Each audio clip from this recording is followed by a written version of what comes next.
नमस्कार। आप देख रहे हैं इंडिया क्राइम, आपके साथ मैं हूं सरफराज सैफी।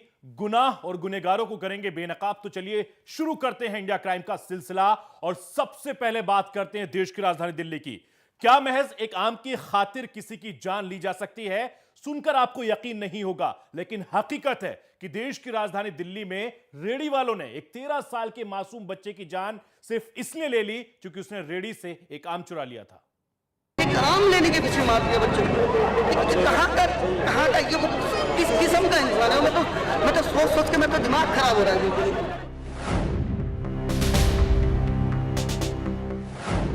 दिल्ली में रेहड़ी वालों की करतूत। एक आम की खातिर लोहे की रॉड से पीट कर लड़के की ले ली जान। रेहड़ी वाले बने हैवान। सुनकर किसी पत्थर दिल का भी कलेजा कांप जाएगा कि देश की राजधानी दिल्ली में एक 13 साल के लड़के की जिंदगी से भी कीमती एक आम साबित हुआ है। जी हां, न्यू सीबापुरी इलाके के डीटीसी डिपो के बाद जो कुछ हुआ वो जतलाने के लिए काफी है कि आज किसी इंसान से भी कीमती एक आम हो चुका है। यहां गुरुवार की रात 8 बजे शेख सैदुल की महज इसलिए हत्या कर दी गई क्योंकि वो एक आम खाना चाहता था और इसलिए उसने एक रेहड़ी से आम उठा लिया था। लेकिन भला उसे क्या मालूम था कि आम के बदले उसे बिन मांगी मौत दे दी जाएगी। मामला ये हुआ था कि 12 साल का बच्चा है, वो एक आम लेके भाग रहा था। तो उसी में उन लोगों ने 4-5 जने रेडी वाले मिलके उसको इस तरीके से मारे कि वो आज खत्म होने के कगार पे है। खत्म हुआ या नहीं हमें ये पता नहीं, वो खत्म ही हो गया जहाँ तक खबर आ रहा है। तो हम पार्क में बैठे थे, वो सैदुल बच्चा आ रहा था तो उसे पकड़ लिया था। उसने पकड़ के तो वहाँ उसे मारने लग रहा था। तो इतने में हम दोनों भगवत गए तो उसे पकड़ के तो हम छुटा रहे तो इतने में वो उठा लिया मारने के लिए। क्या लोहे का मोटा वाला वो उठा के तो हम लोग को मारने लगा। हम लोग तो भगने लगा, उसका सिर पे मारा। इंसानियत को शर्मसार कर देने वाली इस वारदात से हर कोई सख्ते में है। पुलिस वाले भी वारदात स्थल से साक्ष्य इकट्ठा करने में जुटे हुए हैं। प्रत्यक्षदर्शियों की माने तो लड़के का गुनाह बस इतना था कि उसने आम की रेहड़ी से एक आम उठा लिया था। जिस बात को लेकर उसका रेहड़ी वाले से तकरार हो गया। लड़का कह रहा था कि उसने आम के पैसे रेहड़ी वाले को दे दिए हैं, लेकिन रेहड़ी वाला मानने को तैयार ही नहीं था। लड़का आम ले जाने पर आमादा था तो रेहड़ी वाला विरोध कर रहा था। कुछ लोगों ने बीच बचाव भी किया, लेकिन मामला सुलझने की बजाय तब और बिगड़ गया जब रेहड़ी वाले ने अपने साथियों के साथ मिलकर लड़के के सर पर लोहे की रॉड से हमला कर दिया, जिससे लड़का मौके पर गिर गया और जब तक अस्पताल पहुंचाया जाता उसने दम तोड़ दिया।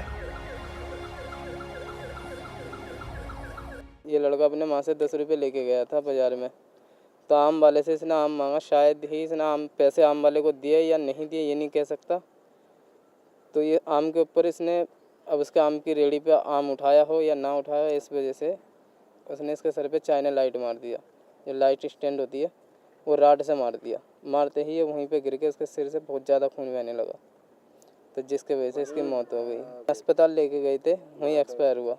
जब हम लेके गए थे इसके अंदर सांस चल रही थी। एक आम के लिए एक लड़के की हत्या की वारदात ने भी लोगों को गुस्से से भर दिया। वारदात स्थल पर लोगों की भीड़ इकट्ठा होने लगी। कोई यकीन नहीं कर पा रहा है कि एक आम के लिए कोई इंसान इस तरह हैवान बन सकता है।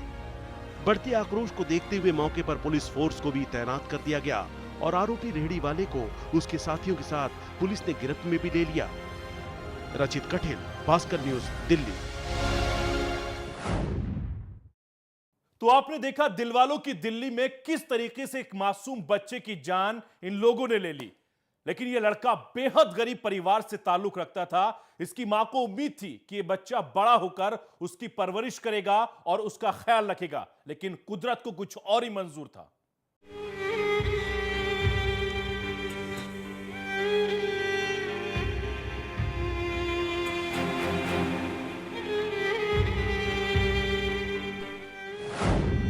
लड़के की हत्या से सदमे में मां।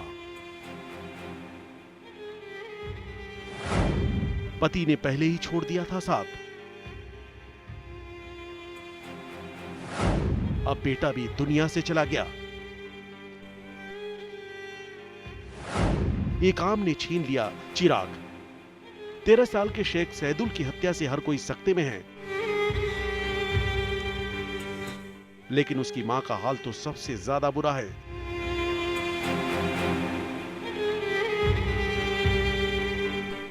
वो समझ नहीं पा रही है कि अब बाकी जिंदगी किसके भरोसे जिएगी। नशे के आदी पति ने तो पहले ही साथ छोड़ दिया था, उस पर से अब बेटा भी साथ छोड़ गया है। बेटा मां से 10 रुपए लेकर आम लेने के लिए निकला था, लेकिन वो जिंदा वापस नहीं लौटा। बेरहम रेहड़ी वालों ने बेटे पर चोरी का आरोप लगाकर उसकी बेरहमी से हत्या कर दी।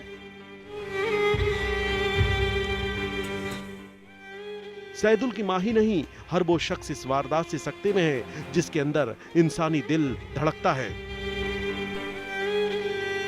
किस तरीके का इंसान है? उसके बच्चे नहीं है क्या? कैसा इंसान है वो? हाँ, एक आम लेने के पीछे मार दिया बच्चों को। कहाँ का ये वो किस किस्म का इंसान है? मैं तो सोच के मैं तो दिमाग खराब हो रहा है बिल्कुल। दिल्ली में रेहड़ी वालों की दबंगई कोई नई बात नहीं है। अक्सर इनकी करतूत सामने आती रहती है। कई तरह के गंभीर आरोप इन पर लगते रहते हैं। ज्यादातर रेहड़ी वाले नगर निगम और पुलिस वालों की मिलीभगत से अवैध तरीके से अपनी दुकानें सड़कों पर सजा लेते हैं, जिससे आम लोगों को भी परेशानी होती है। यही नहीं, भीड़भाड़ का फायदा उठाकर अपराधी भी इन जगहों पर वारदात को अंजाम देने से पीछे नहीं रहते हैं। रचित कठेल, भास्कर न्यूज, दिल्ली। पश्चिमी उत्तर प्रदेश के मेरठ में अपराधियों का बोलबाला किस कदर है, यह किसी से छुपा नहीं है। हम आपको दिखाते हैं कि मेरठ कोर्ट परिसर के भीतर एक गवाह को किस तरीके से सरेआम मौत के घाट उतार दिया, जबकि वकील और पुलिस वहां पर मौजूद थी। जरा देखिए दबंगों की यह दबंगई।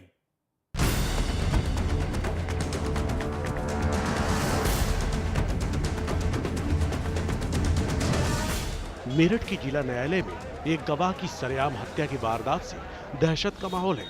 जिस शख्स की हत्या की गई है उसका नाम नितिन था और वो थाना सरूरपुर क्षेत्र के करनावल गांव में हुए ट्रिपल मर्डर केस में गवाही देने के लिए कोर्ट में पहुंचा था, लेकिन 2 की तादाद में अपराधियों ने अंधाधुंध फायरिंग कर उसे मौत के घाट उतार दिया। 5 राउंड चली गोलियों में से 3 नितिन को लगी, जबकि एक गोली एक चाय वाले के पैर में लगी, जिससे वो भी घायल हो गया। एक व्यक्ति को नितिन नाम का लड़का है जो किसी मामले में गवाह था, उसको गोली लगने की जानकारी आई है और अभी पूरे तथ्यों की जानकारी करके हम आपको बताएंगे। चाय विक्रेता को पैर में मामूली चोट है। चाय विक्रेता को उस तरह से कोई खतरे वाली बात नहीं है, मतलब मुख्य नितिन को गोली लगी हुई है। दिन दहाड़े कोर्ट परिसर में एक गवाह की हत्या के साथ एक चाय वाले को घायल किए जाने की जानकारी जैसे वकीलों को मिली, वो गुस्से से भर गए। वकील इस बात से नाराज थे कि मौके पर पुलिस के रहने के बावजूद अपराधियों ने इतनी हिम्मत कैसे दिखाई। वकील इस बात से भी नाराज थे कि नितिन मौके पर तड़प रहा था, लेकिन पुलिस मुंह फेरे खड़ी रही। पीछे गोली चली, मैं सिविल कोर्ट से निकला, ये गोली लगकर इधर भागा। यहाँ पुलिस मौजूद थी, वो 20 मिनट पड़ा रहा, मैं चिल्ला रहा हूँ इसे लेके जाओ हॉस्पिटल, लेके जाओ, लेकिन कोई भी पुलिस वाला सुनने को तैयार नहीं। ड्राइवर मौजूद नहीं, ड्राइवर को फोन कर रहे हैं और फोर्स बुला रहे हैं। अरे पहले उसको ट्रीटमेंट देना काम है या यहाँ उसका प्रशासन इलाज करना ट्रीटमेंट है। और पुलिस के सामने वो लोग भागे हैं, ये सारे खड़े हुए देख रहे हैं। मेरठ कोर्ट परिसर में एक गवाह की हत्या क्यों हुई, उस बात का खुलासा होना अभी बाकी है। हमले की बाबत पुलिस पड़ताल कर रही है, लेकिन हम आपको बता दें कि मेरठ कोर्ट परिसर में गोलीबारी की ये कोई पहली घटना नहीं है। कुख्यात गैंगस्टर से लेकर आम आदमी को यहाँ गोली मारना अब आम बात हो गई है। ऐसे में सवाल पुलिस की सुरक्षा व्यवस्था पर खड़ा होता है। Manowar Chauhan, Bhaskar news, Meerut. India crime में रुकेंगे एक छोटे से ब्रेक के लिए। ब्रेक के बाद जब वापस आएंगे तो बात करेंगे देश की राजधानी दिल्ली की, जहां पर एक पुलिस वाले पर लगा है रेप का गंभीर आरोप। आप कहीं मत जाइएगा और बने रहिए इंडिया क्राइम के साथ।